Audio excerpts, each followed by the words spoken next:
Nyarakan kamu orangnya di Kecamatan Arongan, Kampung Kubu. Ini telah tabuh kampung yang merayakan Maulid terbesar di Aceh Barat. Ini bisa menghabiskan anggaran sampai 500 juta lebih nih. Lawat nak kubu.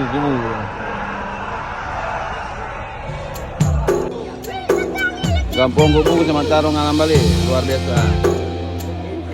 Kamera yang like betul dengan Pak Tarmizi.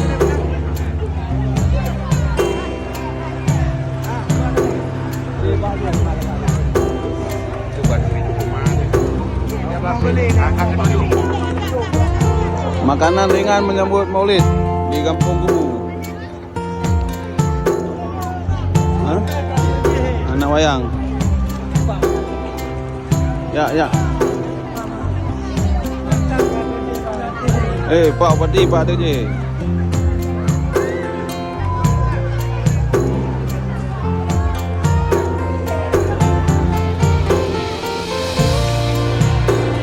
Ribuan masyarakat menghadiri Maulid di Kampung Kubu, Kecamatan Arongan Ambali.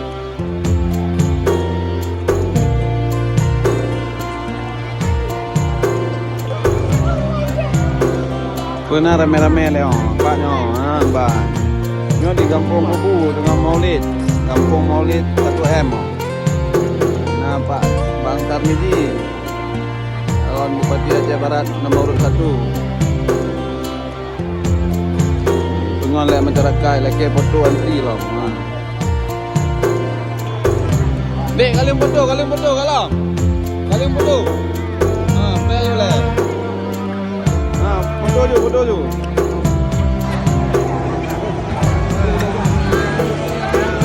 Bantar Mizi dah hack ke foto masyarakat.